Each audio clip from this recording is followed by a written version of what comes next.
You guys, it's August 25th, and Daniel's been our teacher since June 30th with this incredible series on, Jewish thinkers and sort of the beginning before then, but in the post-Enlightenment world. And I've learned so much. I want to tell you about the classes that are coming up for the next 6 weeks.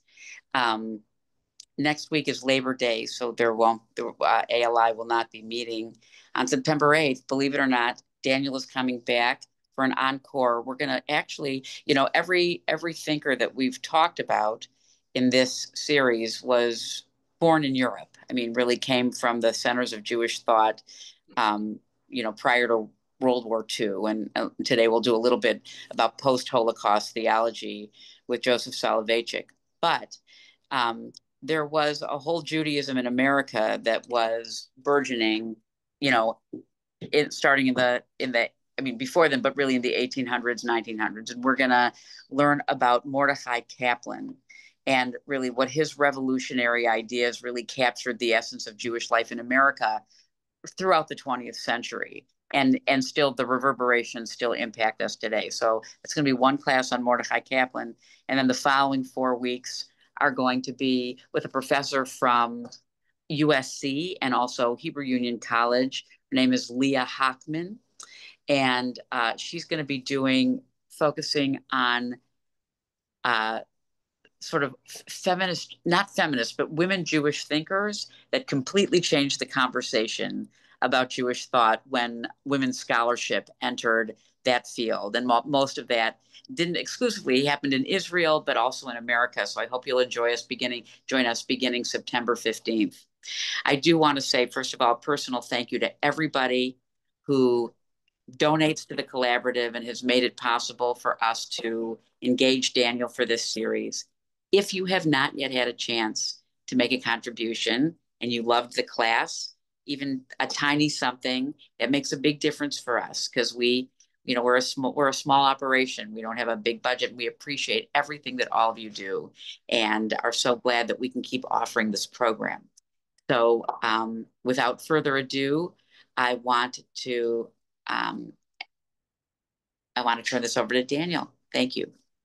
Well, thank you so much. Thank you, everybody, for coming on this journey for the last 2 months. I had said in the beginning that this is a sort of a pilot for a class that I'm going to be teaching at UCI. So I think, covered, about 60 to 70% of the material that I hope to be able to do on campus. And I think this was really helpful for me for thinking about what resonated, what didn't. I think, interestingly, education, especially when we're presenting such a vast topic such as modern Jewish thought from, say, the year 1700 to now, it's in some way more interesting what stuff I didn't include than what stuff I included. And so I do just want to highlight that for every decade and country and set of thinkers that we learned about, there's probably, 5 times more that could equally have been switched out in terms of the importance of their trailblazing philosophy. And, figuring out each week who to focus on, who to not focus on was a pretty difficult task. And so thank you, everybody here, for, coming along for the ride. So I wanted to do 2 things. In the first third, I wanted to give just a holistic conclusion/summary. Then I want to talk for about 10, 15 minutes about Joseph Soloveitchik and the post-Holocaust era. And then in the last 10 minutes, painting the questions that I think are the main questions of Jews in the 21st century, which are understandably very different than the main questions of Jews in the 18th, 19th, and 20th century. And so just to, if you remember 2 months ago, an interesting place to start and a debate that I find fascinating. Rabbi Marsha and I actually had a phone call about this a couple of days ago, and we were chatting, is when do Jews enter modernity? And I think it's a very interesting question because implied in that question of when we start modern Jewish philosophy is asking a question: what are the fundamental tensions or ideas that force Jews to reconcile with a new reality that they didn't have in the medieval period? And I'm going to sound like a broken record, but I'll do it anyway. If you popped into any Jewish community in the 15 and 1600s, it wasn't that, oftentimes we have this mistaken belief. And I think after this class, hopefully I've absolved you of this mistaken belief if you started with it, is that everybody just happened to be an Orthodox Jew before the year 1700. There are a lot of reasons why that classification is incorrect. Top of the list, that Orthodoxy itself was a production of the 1800s, but even thinking about Judaism as a set of religious ideas and a set of religious practices that have different communities that you can opt in or you can opt out of. So if one Shabbat I want to go pray in an Orthodox shul, and the next Shabbat I want to go pray in a Reform shul, and then the next Shabbat I want to not show up to synagogue at all and go, to the park, that is a modern phenomenon, right? It's not that going to the Orthodox shul, I'm tapping into some more, ancient like Jewish practice than anything else, because before the year 1700, and people can squabble about the exact decade, all of Jewish life was contained in self-autonomous communities. So everything we consider to be part and parcel of our life, our business, our commerce, our friend group, our legal system, right, both civic and religious, they were folded into the category of Jewishness. And there would be no difference. I've given this example many times, and for anybody who's ever opened the Talmud, they are aware of what I'm about to say. In a Jewish community in the 1600s, there would have been no practical difference between going to a rabbi and asking, is this thing chametz? Can I eat this on Passover? And how do I make sure to give Shirley a loan where I can, am I allowed to charge interest, right? A question that's fully we would think about today in the realm of economics and commerce and civil law, right? Today, nobody in their right mind, if they're opening a business and trying to deal with contract law and hiring employees and trying to make sure, both they can make money and also the employees have, benefits and health insurance. Nobody thinks of that as a religious question, right? Perhaps we should, but that question is fully a civic and political one, perhaps an ethical one. But in the medieval Jewish community, there was no separation between what we would consider to be the civic and what we would consider to be the religious. And modernity fundamentally for Jews was a separation of what we would consider today to be the religious aspect of Judaism and our general disposition as, I'm going to guess most people here in America, as Americans who uphold American liberalism and American civic law and civic value. And so I gave 3 different theories of Jewish modernity, and I want to just run through them. This is the first 2 classes. The first 2 thinkers are sort of, you can imagine the most diametrically opposed Jewish thinkers in the 16 and 1700s. One was Baruch Spinoza. There's a lot to say about Spinoza. We had, about 20 minutes of Spinoza. Perhaps we should have done a little bit more. But Spinoza fundamentally was the first Jew, right? We can problematize this a little bit, but in the most, direct way, he was the first Jew to sort of opt out of Judaism. And what was interesting about Spinoza is it's not that Spinoza's ideas were beyond the pale in some fundamental way, because a lot of scholars of Spinoza note that Spinoza and Moses Maimonides share a lot of similarities in their philosophy. We don't have time to get into what the similarities are, but it's not that Spinoza held the wrong beliefs and all of a sudden, if if I'm holding the wrong beliefs, you tell me in the Zoom call, sorry, you have to leave, you're contradicting the beliefs of the community.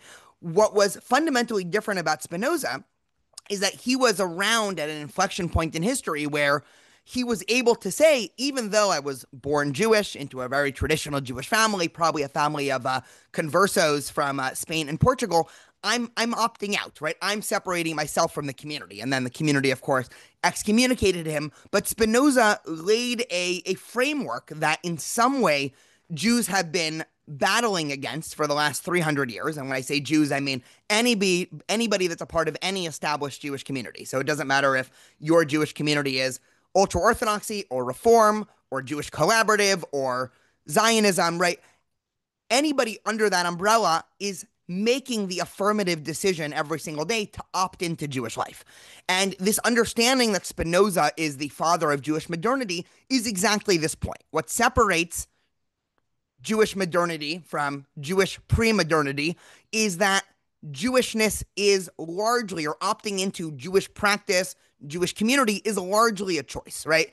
Again, we can complicate that a little bit, but in the 1500s, there was no choice, right? Judaism was everything. It was the water that you swam in, so much so if you ask somebody in the 1500s, can you separate your Jewish identity from everything else you do? That's going to be an enormously hard task. Nowadays, we all intuitively would easily understand, even though everybody here is committed to Jewish life, we would easily understand what it would look like for our lives if we opted out of Jewish life. We can all easily do it, right?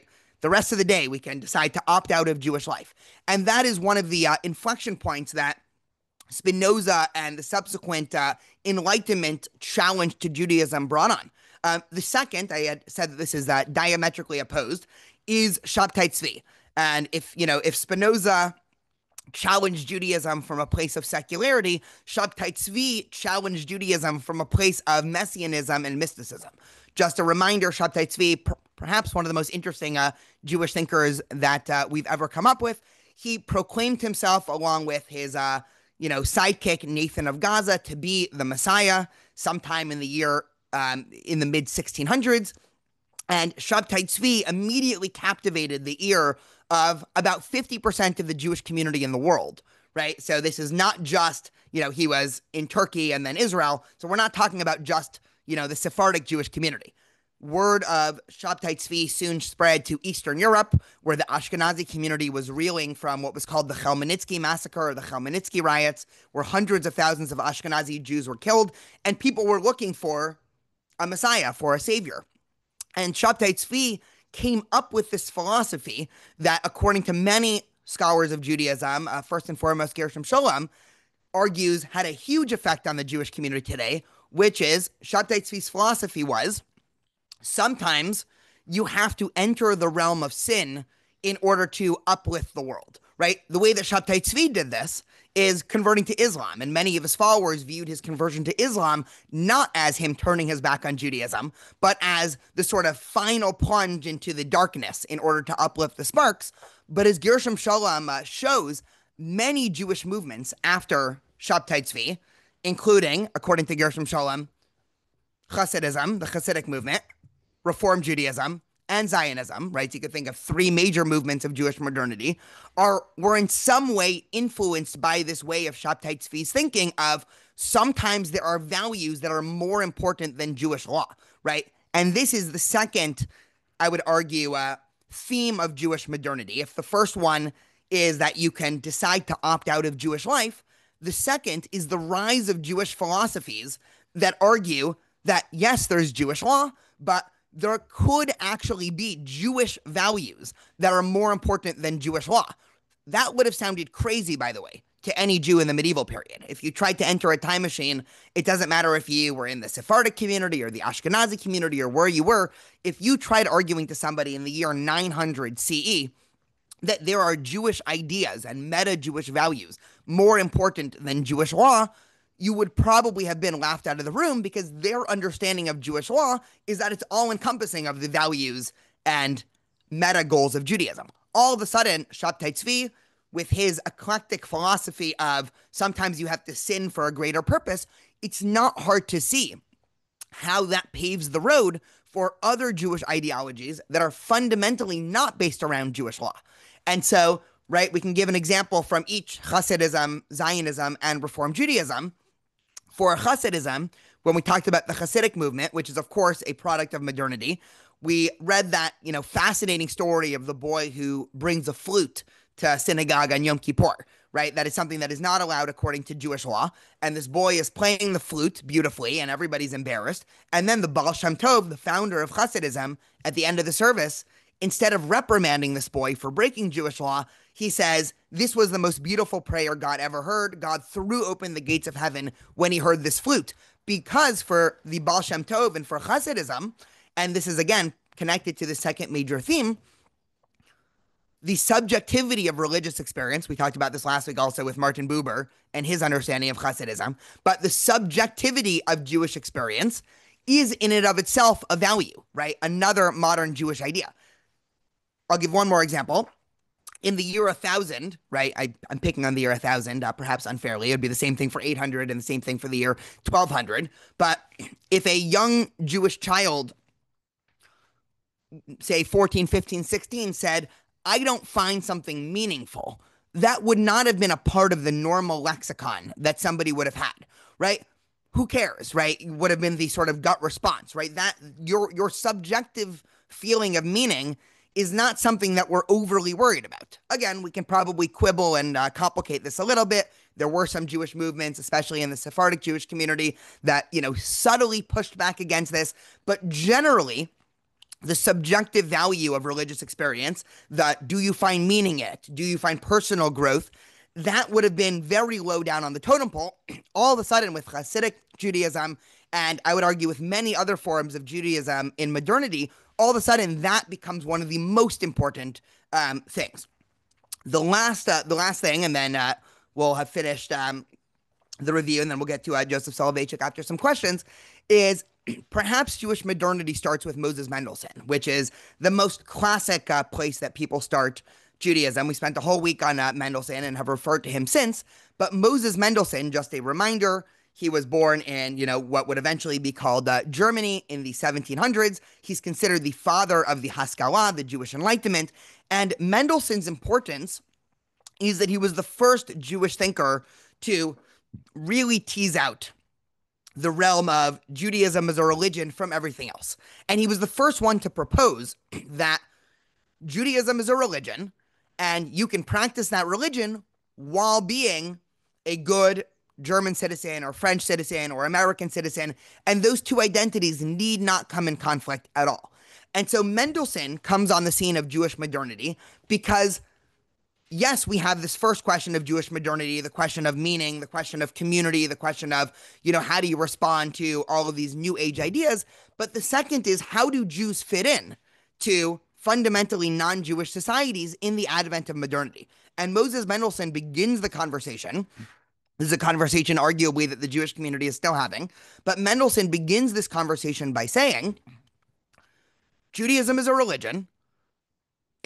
People can practice whatever religion they want and still be a loyal German citizen. And there is no tension or conflict between being a German and being a Jew, right? This was picked up on. We had a whole class on Avraham Geiger, who very much picked up on this theme as well and became one of the mantras of the early Reform movement of Judaism is a religion. We have no claim to any piece of land. We have no claim to nationalism. And then, of course, this was challenged by the Zionists to say almost the exact opposite, right? For Herzl, it wasn't that Judaism is a religion and not a nationality. Herzl, was happy to sweep aside the religious component of Judaism and just uphold the nationalistic component. And we discussed this ongoing debate that was happening in the Jewish community for hundreds of years. This all, in some way, gets completely stirred through the blender, for lack of a better analogy, after the World Wars. And I had mentioned this a little bit last week. Last week we talked about Buber, who was an interwar thinker. But post-Holocaust, it's not hard to see how many of these contemporary or modern Jewish thinkers had to be reinterpreted or ceased to be fully relevant once the Holocaust happened. People still study them, but everything now in the Jewish world over the last 70, 80 years is refracted through the lens of the Holocaust and what happened there. And so Jewish thought takes a very hard pivot after the Holocaust. Some can call it the end of Jewish modernity. You can call it Jewish post-modernity. Generally, if you open up a, Jewish philosophy bookshelf, assuming it's an extensive bookshelf, you'll have a whole section, post-Holocaust Jewish thought. And we'll talk about one interesting paradigm of post-Jewish thought in Joseph Soloveitchik in a few minutes. But I wanted to take a step back to see if anybody has any general questions on anything or any thoughts of stuff we covered in the last 8 weeks. And then we'll jump into our last thinker today. How do I raise my hand? Go for it. Okay, I have found all of these conversations you just summarized a lot very intellectually interesting. But as I was thinking about as it's getting closer and closer to the Holocaust, it almost seems like a strange set of philosophical arguments as you're sitting on a train about to drive over a cliff. It almost seems like it's not connected in so many ways to the reality of things that were going on around them. Mm. Yeah, I mean, you're 100% right. I think for many Jewish historians, I think you just highlighted the shock of the Holocaust, not in terms of, all of the evil and everything, but in terms of the fact that it was German society that perpetuated it. Because it, I mean, this is something, I can say this. I don't fully understand what I'm about to say, even though I've read it in 30 books. But German society really was the best place to be Jewish in Europe, until right around when it turned terrible. And so, yeah, World War I, things were getting a little bit worse, but even people like Franz Rosenzweig and Hermann Cohen and Martin Buber, these great German Jewish intellectuals, they were very optimistic about the future of Jews in Germany, about German society, about German liberalism. And it's one of the big shocks that, within 10 years, German society went from being a place of much Jewish optimism to being a place that perpetuated the Holocaust. That said, I mean, there were other thinkers. I mean, the reason why I wanted to bring in, people like Moshe Hess. We talked about Moshe Hess, I think, a month ago. Moshe Hess was a German Jewish philosopher in the I think he's writing in 1860s. He writes this book called Rome and Jerusalem. And what's interesting about Hess is he basically predicts the Holocaust, not in terms of the sheer evil, but he says, just a reminder of Moshe Hess, because he's oftentimes viewed as one of the, proto-Zionist thinkers, right? He's pre-Herzl, but he's sort of moving towards the direction of Jews are not going to be safe in German society. And he has a huge, bludgeon against the reform movement because he accused the reform movement of saying, you're worrying about the wrong problem, right? He tells Abraham Geiger, he says, you think that you can reform the religion of Judaism and that will make you palatable. And he says, well, I have news for you. You can't reform Jewish noses, right? This is a line of his. And what he means by that is it's not Judaism that German society doesn't like. It's Jewish race, it's Jewish ethnicity, and that's not something you can reform. And so, already, there are Jewish thinkers that are skeptical of the project of Jewish, what we would call either liberalism or diasporic nationalism, right? That's probably the more academic term in terms of Jews being content remaining in the diaspora and being a part of whatever local nationalist project. Generally it's a very liberal or progressive, right? We don't tend to think of progressive movements as nationalistic now, but diasporic nationalism usually highlights a certain type of liberalism. And again, I mean, there's a reason why by the end of World War I, but really by the end of World War II, the entire Jewish world, became Zionists, which is generally, I mean, yes, we do talk about Israel as a Jewish and democratic state, but Israel, first and foremost, is a Jewish state, right? Before the democratic and the liberalism. There's a lot to say about that. And most Jewish thinkers don't feel the need to apologize, certainly not after the age of the Holocaust. Maybe now things are changing because now we're, 80 years post-Holocaust, and we can probably talk about that a little bit later today with, new trains of Jewish thought that are challenging this idea. But for, 40, 50 years post-Holocaust, there was not a Jew in the world, except for some, radical minority who was saying that Jewish nationalism, as opposed to diasporic liberalism, was a good idea. And so you're 100% right. I mean, it's one of those things that every time I read these thinkers, I'm always shocked at, like, did they not realize? Like, did they not, were people not talking about this? Were they just, one theory? I mean, this is not mine. This is, different historic academic theories. Were they just so self-sheltered in groups of intellectuals in places like Berlin that they just were completely oblivious to the masses who were not talking in this, most people in most societies, it's certainly true in America, but even more so it's true in, 1890 Germany. They're not sitting around having intellectual conversations about the meaning of life and political equality. And, they're, run by, they have families, they have jobs, and then they probably have like one or two ideas that they have in their head that motivates them. And so, yeah, I think you're totally right. Ray, go for it. Whoops. Okay. that don't forget the Crusades, that the Crusades went through communities. Most of the time was spent in Europe on their way to Jerusalem, and they slaughtered complete communities on their way. And that there also, when most of us, when our families came after the pogroms in Europe, Eastern Europe, that went through and slaughtered the communities in Eastern Europe. It wasn't to the magnitude of the Holocaust, but there that these horrible things, which some people attribute to Rome, to the teachings of the church about being Christ killers. And so this is what we experienced from the Holocaust was the magnitude, but it was the same seed that brought about the Crusades, brought about the pogroms, brought about the Inquisition. So this is nothing new. And I don't know if each era brought what do you call it, caused the growth of some of the Jewish intellectuals rethinking the what Judaism is after each of these horrors. No, I think you're right. I think if you said that in 1890 in Berlin, people would have, many Jewish intellectuals would have responded to you.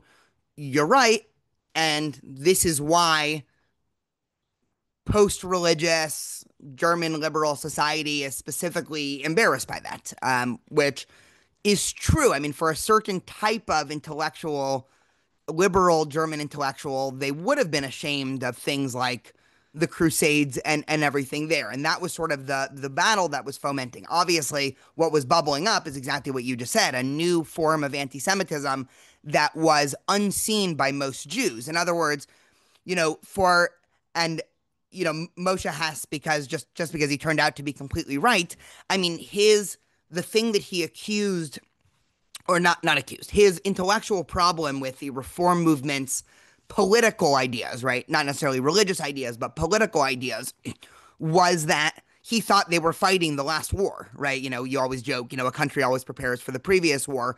He says, you're worried about turning Judaism more into Protestantism, right? But the reality is most people in the Jewish community and intellectual circles are not that religious, and most intellectuals in German society are not that religious. And so, okay, fine. You change up Judaism a little bit, and, Protestantism is anyway going through a major liberal trend in the 1800s of, much more intellectual and a little bit embarrassed about a lot of the, pre-modern dogma and everything there. Whereas Moshe Hess is saying, yes, but this whole new idea of race science and racism, which is a new idea, is bubbling up. And this is an intellectual movement. I mean, the intellectuals in Germany were the ones talking about the idea that there are different races that are inherently better or worse than others, and that, you can have a superhuman race and a subhuman race and everything there.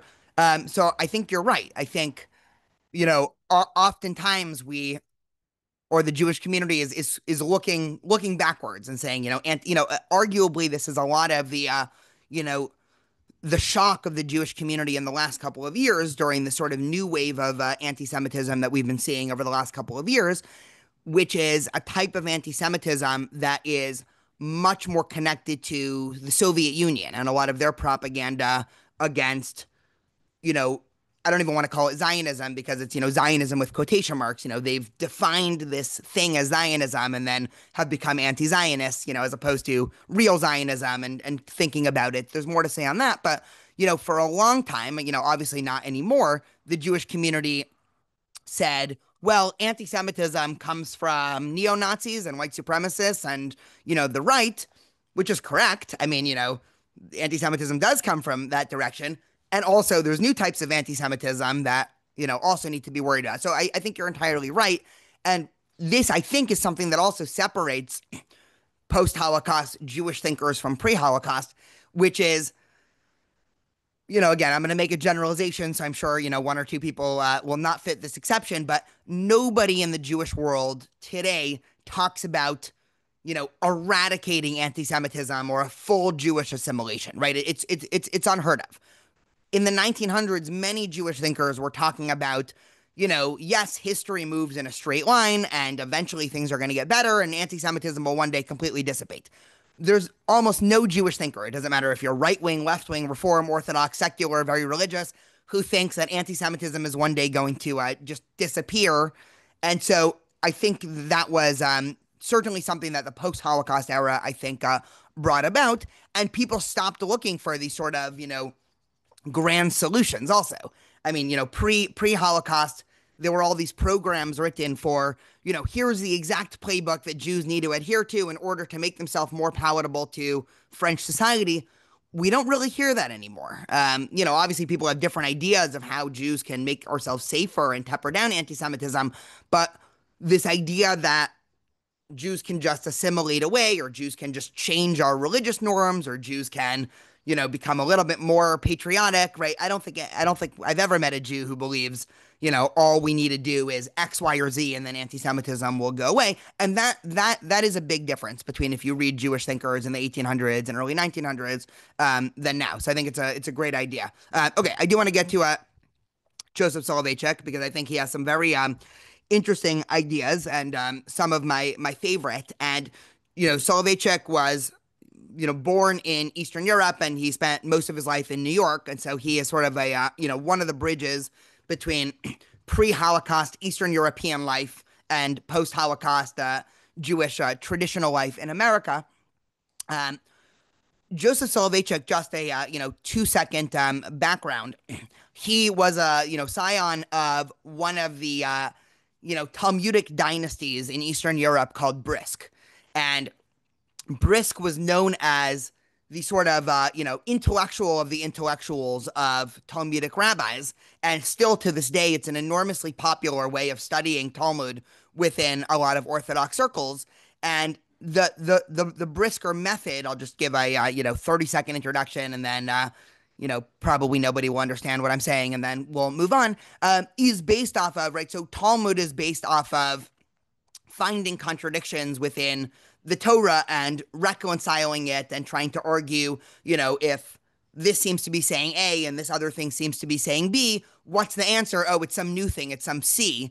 And so generally what Brisk will do is they'll do Talmud to the Talmud, right? That's how scholars classify it. So the same way that the Talmud dissects the Torah and tries to interpret every single word and every single phrase and create new interpretations, the school of Brisk does the same thing to the Talmud. And so it's sort of like this endless depth within the Talmud. So Joseph Soloveitchik was instrumental in bringing this methodology, this very intellectual engagement with Judaism and Jewish text methodology back to New York. He was one of the leaders of Yeshiva University, having a huge effect on not just the modern Orthodox community, but arguably much of the Jewish community.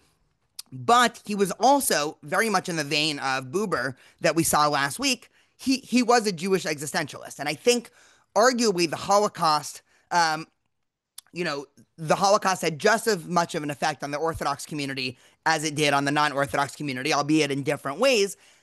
The Orthodox community didn't give up on Jewish law post-Holocaust like many Jews, right? You can read Elie Wiesel. Elie Wiesel clearly grew up as an Orthodox Jew, and you can read, many of his writings in his memoir in Night. He essentially talks about how God died in the concentration camps, and that was certainly a view that many Jews took.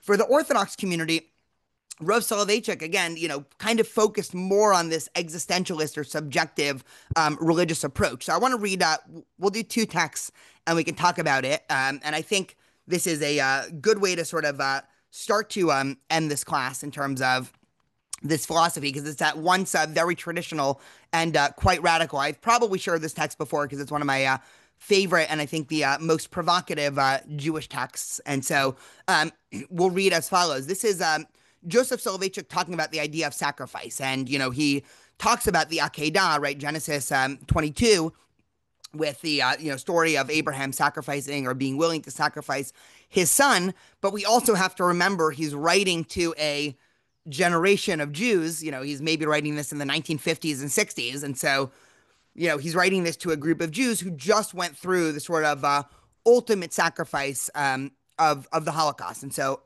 I'll read as follows. He says, the religious act is fundamentally an experience of suffering. When man meets God, God demands self-sacrifice, which expresses itself in struggle with his primitive passions, in breaking his will, in accepting a transcendental burden, in giving up exaggerated carnal desire, in occasional withdrawal from the sweet and pleasant, in dedication to the strangely bitter, in clash with secular rule, and in his yearning for a paradoxical world that is incomprehensible to others.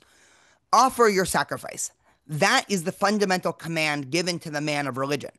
The chosen of the nation, from the moment that they revealed God, occupied themselves in a continual act of sacrifice. He continues, God says to Abraham, take now your son, your only one whom you love, Isaac. That is to say, I demand of you the greatest sacrifice. I want your son who is your only son, and also the one whom you love. Do not fool yourself to think that after you obey me and bring your son up for a burnt offering, I will give you another son in place of Yitzhak. When Yitzhak will be slaughtered on the altar, you will remain alone and childless. You will not have another child. You will live your life in incomparable solitude. I want your only son who is irreplaceable. Neither should you think that you will succeed to forget Yitzhak and remove him from your mind. All your life you will think about him. I am interested in your son whom you love and whom you will love forever. You will spend your nights awake, picking at your emotional wounds. Out of your sleep you will call for Yitzhak, and when you wake up you will find your tent desolate and forsaken. Your life will turn into a long chain of emotional suffering, and nevertheless I demand the sacrifice.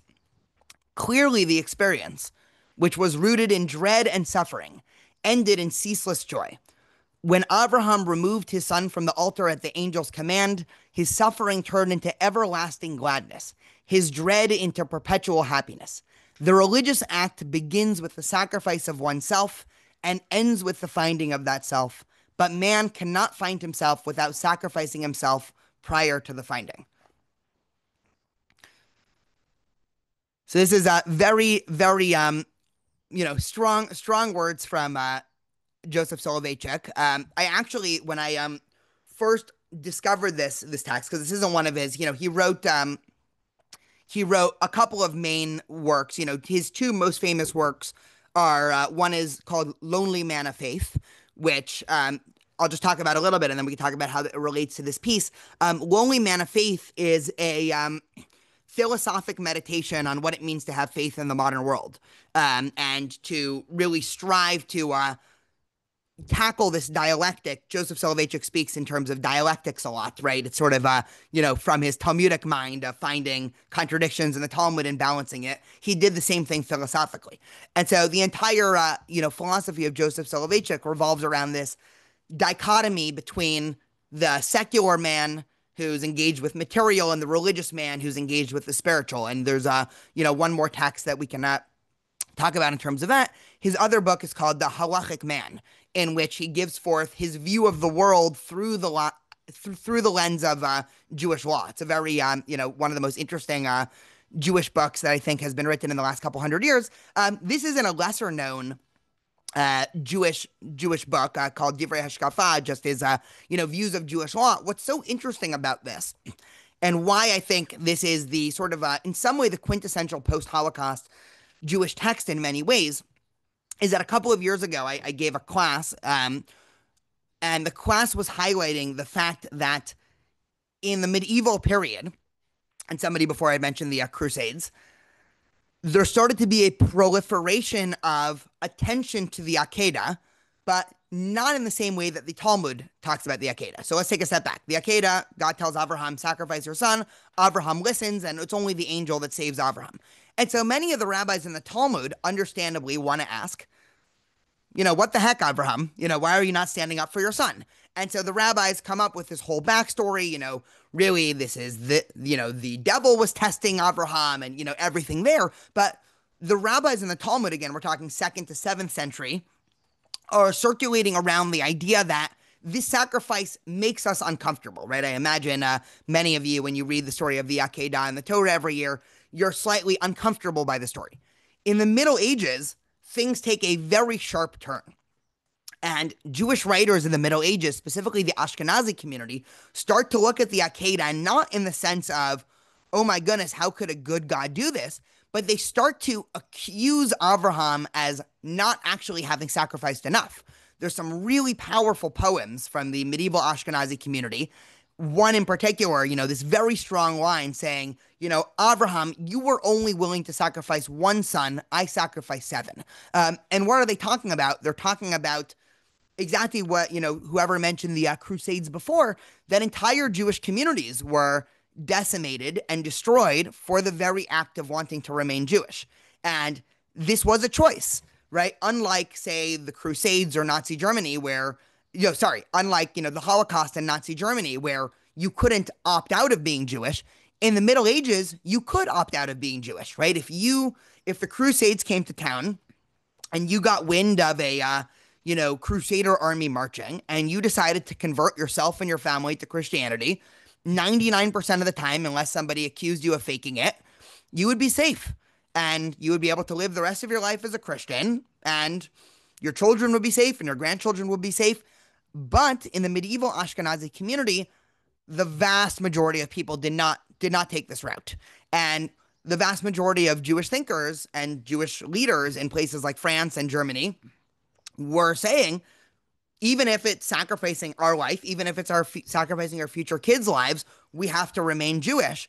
And so you can start to understand how the Akedah began to get even more resonance, because as opposed to this being some troubling theologic story of God all of a sudden becoming, deranged and asking Abraham to sacrifice his son, the Akedah became a metaphor for what it meant to remain Jewish in the face of, very pain persecution if you are going to do that. And Joseph Soloveitchik, I think, is channeling the same energy, talking about being Jewish and Jewishness after the Holocaust, where unlike this focus of, that Martin Buber and, maybe Hasidism had, which is, focus on the positive, what is the subjective feeling of joy, Joseph Soloveitchik's writings are full of tension and pain, and, he's not sugarcoating it. And he's saying, the religious act is fundamentally one of sacrificing, right? That's not a very common thing we hear in the Jewish community, that Judaism is all about sacrifice. I mean, maybe it was in the book of Leviticus, but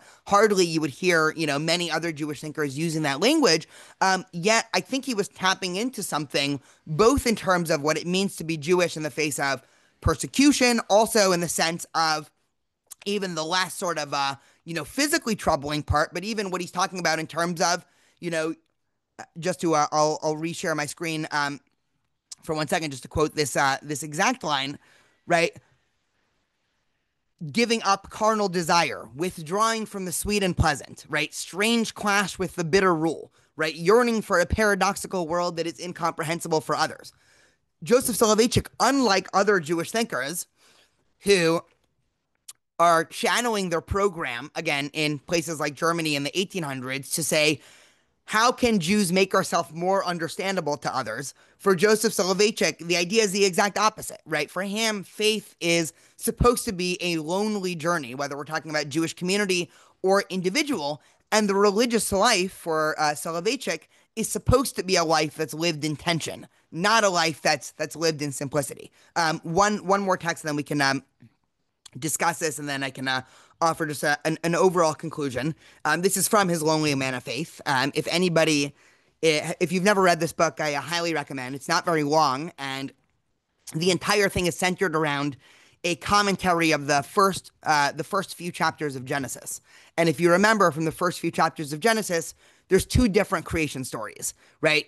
Adam is introduced two different times, and Eve is introduced two different times, right? In one story, Eve is taken from Adam's rib, and the other one, Eve is just there from the get-go, right? There's a lot of differences in the two stories, and Joseph Soloveitchik uses this to paint a picture of the two different dispositions of mankind.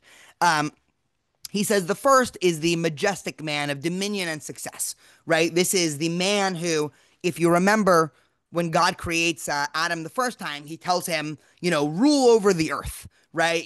All the creatures of the earth, should, send you, you are going to rule over in dominion. And this is the Adam who names all the animals, right? The part of ourselves that want to build and be in control and rule and that aspect. The second Adam he calls the lonely man of faith and obedience and defeat, right? This is the Adam that's constantly looking for a helper, right? He's alone. He's wandering in the garden. He's afraid of God. He's sort of locked in this tension.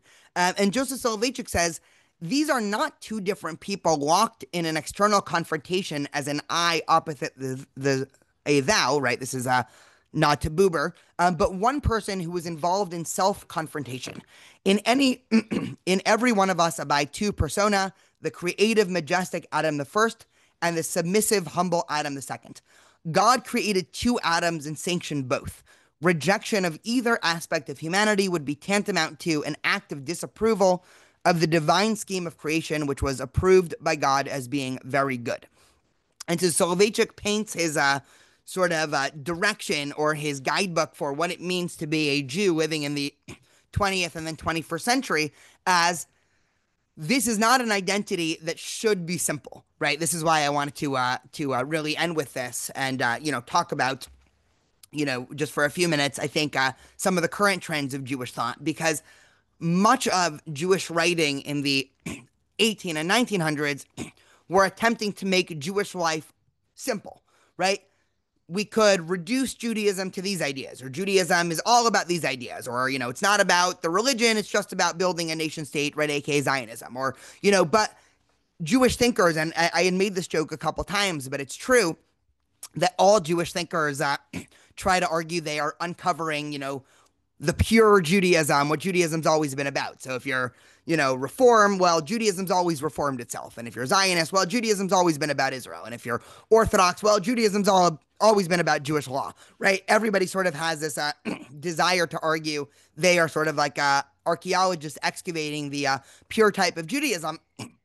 And in a lot of ways, Soloveitchik challenges this idea. And he says, maybe the point of Judaism and Jewish community is not simplicity, and not because here are a couple of answers and here's all you need to do, but the entire living as a Jew is filled with tensions and filled with a dialectic, and you have these different parts of you and you're being pulled in different directions, and you should accept both parts of you.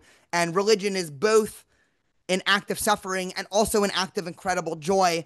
And he really taps into something, I think, deep into the Jewish psyche here. But again, something that I think only would have been possible, late 20th century, end of the Holocaust era as well.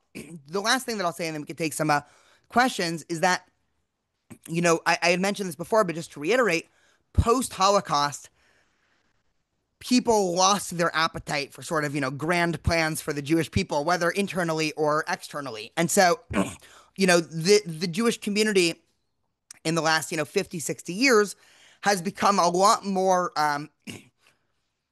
pluralistic, right? That might be, the wrong word, but in terms of many people are open to many different interpretations of what it means to live a Jewish life and to be Jewish, and questions of assimilation and nationalism and liberalism and all of these things.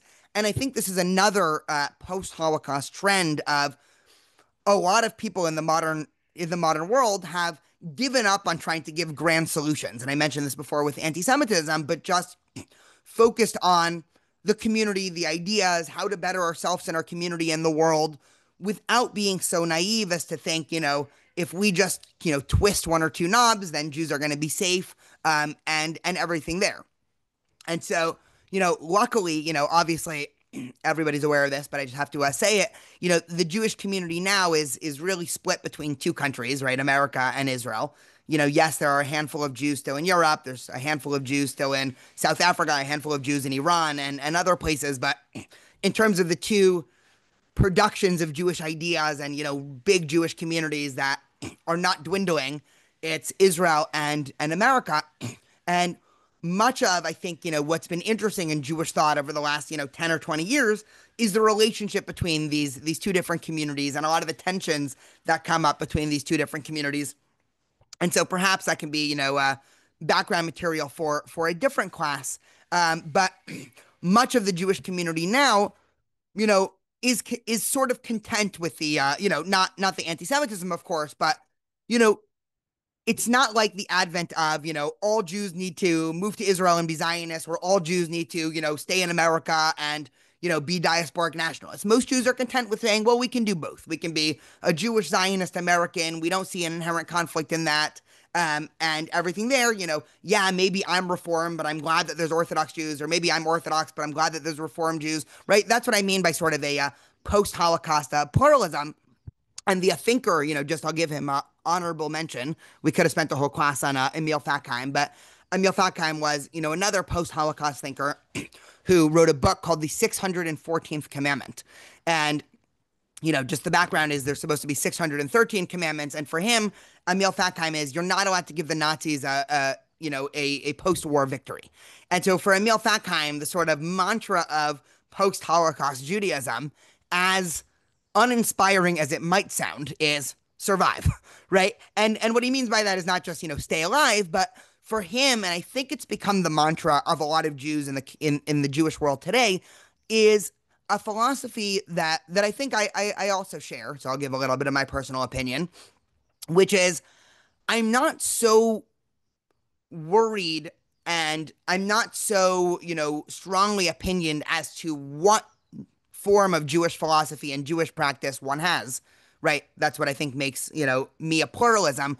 But I'm really invested in the fact that you're going to do something Jewish, right? And I think that owes a lot to this post-Holocaust mantra of, okay, so some people are going to be much more traditional than me, and some people are going to be much less traditional, and some people are going to, be much more Zionistic than me, and some people less Zionistic than me. Okay, as long as you're engaged in productive, meaningful Jewish community, obviously if somebody crosses a line of, being against the Jewish community, that's a red line. But, the Overton window of Jewish practice and Jewish views post-Holocaust for most of us has been stretched very wide. Because again, Emil Durkheim's 614th commandment, right? Survive, thrive. We can go back to Mendelssohn writing about, Jeremiah's letter to the Jewish community in Babylonia, right? You got to play with the cards that you're dealt. And, the goal is not to necessarily always try to fix all of the problems. Although, oftentimes in Jewish community, we talk very grand, we talk about fixing the world in Tikkun Olam. Perhaps, as Jeremiah told the Jewish community in the 6th century BCE, sometimes the answer is settle in Babylon, plant vineyards, right? Go to work, make sure your children get married, right? This is exactly Jeremiah's letter. And I think Jews in the post-Holocaust era, very much to nod to Soloveitchik, are dealing with this tension as well. And this is, I promise the last sentence I'll say, this tension between, on the one hand, Judaism, Jewish history, and Jewish ideas tend to want to inspire us in very grand ways. So messianism, fixing the world, light onto the nations, right? All these big ideas that we're going to go out and change the world. And then also we have the tension of just survive, right? Thrive, worry about yourself, plant vineyards, right? Come to America from, a collapsing Europe. Just make sure you make enough money for your children and grandchildren to have a better life than you. And certainly that's worked for the vast majority of Jews. And the Jewish community is kind of engaged in a little bit of a dance and tension between that now, which creates all of the interesting conversations for us all to have later. Thank you, everybody, for the last couple weeks. I hope this was interesting and fun. I'm happy to hang out if anybody has any thoughts or questions, but I thought I would officially end by just really both thanking everybody and thanking Reb Marsha and the Jewish Collaborative for hosting me for the last 9 weeks. Daniel, first of all, again, a fantastic summary for those of you on the call. I think about Daniel's class all week, and again, I've studied this with some of these ideas, of course, for years with great professors. But what I really feel that what I really experience as Daniel's gift is being able to synthesize several sort of rivulets of thought to come together as a unit to help make sense of things. So I'm just really very taken with that. Again, I want to say thank you to you. I want to make sure that all of you received a survey from us last week. Madalena and I sent it out, I think, on Friday, and or maybe Thursday night. And we would really appreciate you filling it out. We are, as we seek funding for our programs, because we need underwriting to make them happen, it's very helpful to have, to say, 20 people came to this class and 19 people really loved it and one person thought it was okay, that kind of thing. So it's very important for you to just do that. So if you didn't get the survey, please let me know. You can write to the Joy email that you get the reminders from for this. And just so you know, if we are going to be, we want you to register for subsequent classes so that you can get the Zoom link for our September 8th class and then our September 15th series with Leah Hockman. And if there are any questions, Daniel, I hope you'll take them. Yes, I am. I'm here if anyone has any thoughts. Let me just replace myself. Yeah, Go for it, Ray. Yeah, I wanted to tell you that this has been fantastic. That the survey of Jewish thought, and I know that the college class is going to be challenging for the students and revealing, and it also, we in the Jewish community need to have this kind of information and have a view of historical trends and thinking and what does being Jewish mean and all the rest of it. So thank you. This was great. Thank you so much. I'd also just want to highlight, if it's okay with Marsha, I tend to record weekly conversations with thought leaders in the Jewish community. So if anybody's interested, I think I'll share in the chat my YouTube channel. And so, I would love for people to subscribe, and that way we can, stay in touch over this, because,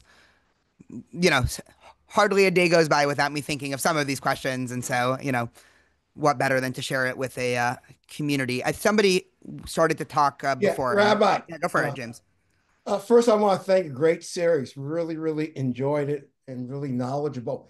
At the end, you talked about Soloveitchik and the two Jews, the one who's created up in heaven and the one who's created out of dirt in the ground. Isn't that basically sums up all of us? I mean, really, it's this, the name Israel, is one who wrestles with God. Is it maybe that what we wrestle with Judaism is trying to wrestle those two atoms together? Yeah, I love that. I think Soloveitchik would say exactly. I think Is he the one that came up with the atom 1 and atom 2 theory, or is that the conservative? Yeah, that is him. Yeah, that's in the essay Lonely Men of Faith. So I do want to say it's really interesting that, to my recollection, and I don't have a Tanakh in front of me, both the naming of the animals and the Adam who's all alone until a helpmate is created for him is the same. It's the same second creation story. In the first creation story, Adam does not name the animals, I believe. I could be wrong, but I think that's very interesting. That I just think it's worth looking at, because I think that as I recall, God says to the second Adam, "Hey, you're all alone, but you get to have the cow and the chicken, and you get to name it." And it doesn't work for him. So he's still lonely after he names the cow and the chicken and the unicorn, and then So I think I'd sort of love to understand how Soloveitchik actually reconciles the sort of orderly man created on the sixth day culmination, which doesn't give you any of that detail with the other Adam. I know that's not what this class was about, but I was interested when you said that. yeah, I mean, the only thing he really says to the first Adam and Eve, by extension, because it says he created them, is be fertile and multiply, right? Correct. Fill the earth, master Yes. it, rule over the fish, rule over the birds, rule over the animals. So I think maybe that's the dichotomy of, like, Adam is ruling over everything and not having much of the subjective experience of the world, versus the Adam who's in a garden all alone and interacting and trying to find companionship. And I think that's how he does it. It's been a while since I've read the full essay. All right. I was curious. Thank you. Rabbi, one other thing you mentioned when the whole sacrifice of Isaac, and he mentions sacrifice the son that you love. And actually, isn't that the first time we hear the word love in the Bible? So my question is the word love maybe has a whole different meaning, like what most valued than the romantic love that we assign in Western civilization? Probably. You are right about the love being the first time. I'm not sure what the connotation, but Maybe yeah. like what sacrifice is supposed to be is what you love.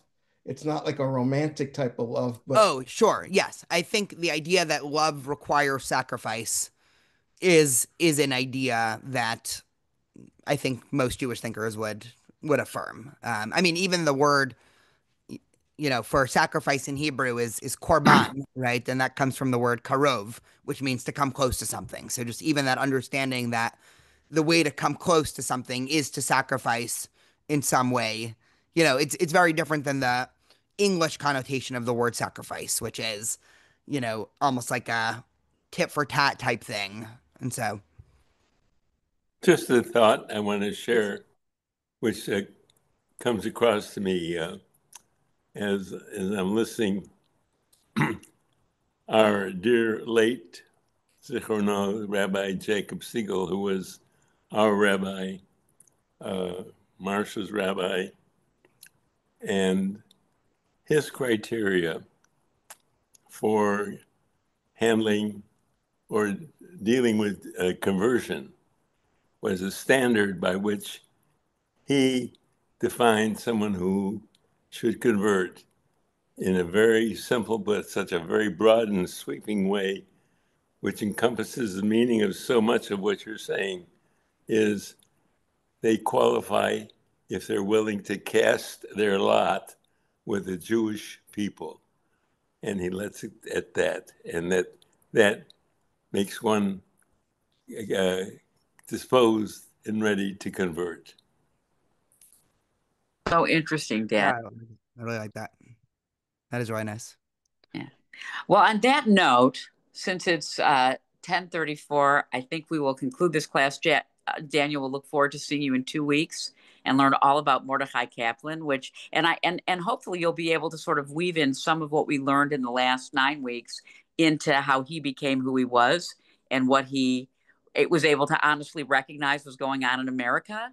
And also the thing that I really am interested to know is that he came up with Kaplanian theology before World War II, and I'm interested to know how that became manifest in a different way um, in the aftermath of the Holocaust. It'd be so interesting. Yeah. Okay. Well, thank you again. I'll hopefully see everyone in Okay. 2 weeks. Very good. Thanks, Daniel. Bye bye.